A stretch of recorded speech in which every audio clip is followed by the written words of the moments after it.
All right, so Dana White came out and said that the UFC is now worth, I'm sorry, let me correct that.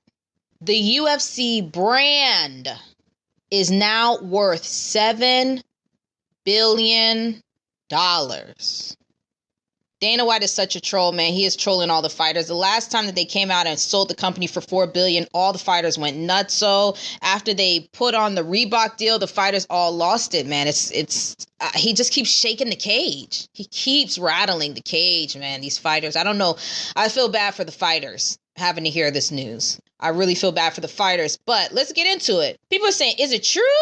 Is that really true? Because the pay-per-views have sucked. You know, the pay-per-views are low and yada yada. Pay-per-views are low. There's no star and yada yada. That's why the UFC brand is worth however much it's worth, right? $7 billion. That's why he's saying that. He's saying that because if Ronda Rousey was still in the UFC, we would not be talking about the UFC. We would be talking about Ronda Rousey is worth such and such $1 billion because she was the star. Conor McGregor's still in it. Conor McGregor is now worth however many billions of dollars because he is the star in the absence of a star. And like I said, Conor McGregor started to become a bit of a pain in the ass to the UFC. Definitely became a bit of a pain in the ass. Dana White has said this on numerous occasions. Guy's pain. He's a fucking pain, but he makes the company money. So in the absence of a Conor McGregor, the UFC had to make themselves a star. They had to make the UFC a star. They invested in nobody. They didn't invest big money in people. They weren't buying Bentleys anymore, whatever the hell that type of car is.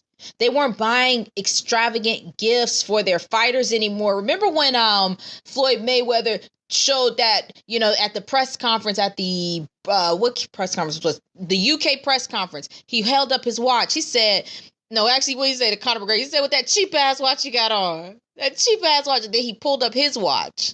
He said $1.4 million. That's how much the watch costs. And then he went on to say, to thank the guy over at Showtime. Thanks, Showtime. He said, I love the gifts that my promotion buys me. Meaning that that Showtime bought him that $1.4 million watch. He didn't even buy it. His promotion bought it for him because he's a big deal like that. You know, he's a shithead, but he's the big star for boxing and for Showtime. What in the hell? And he said, what has the UFC done for you? What do they buy you?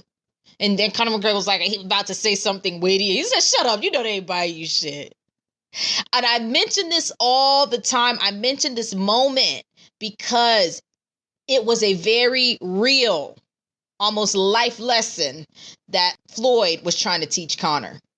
And any fighter who was watching, the UFC is worth $7 billion because they're not giving any money out. They literally have shrunken their expenses down. They pay their fighters pennies. They have cut the staff. We all know that they went through and cut the staff.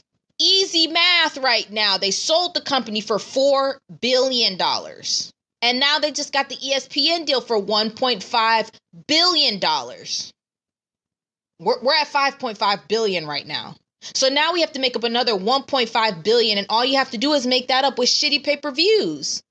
Those low pay-per-view numbers is just enough to edge it over. That's just enough to edge it over. The UFC coming out and saying this, Dana White coming out and saying this, I hope that it stokes the fire.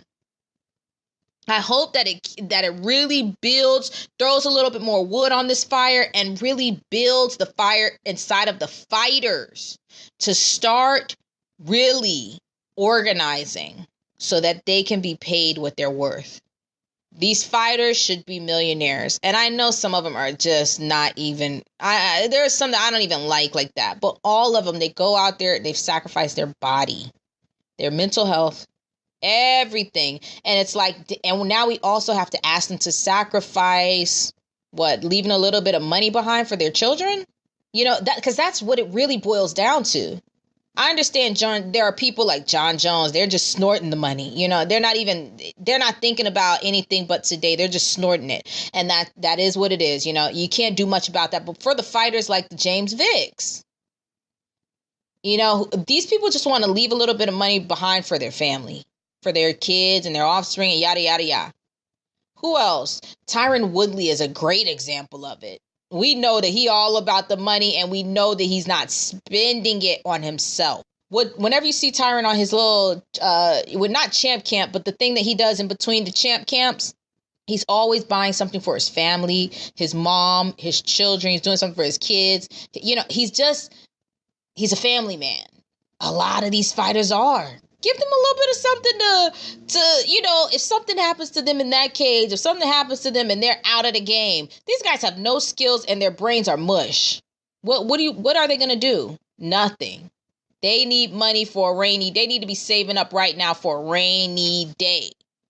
And it's a shame that Dana White, instead of paying these guys, he's out here clowning them, saying, we're worth $7 billion. Oh, gosh. Anyways, leave your thoughts in the comment section. Hit that like button. Hit the subscribe button. Thanks, guys.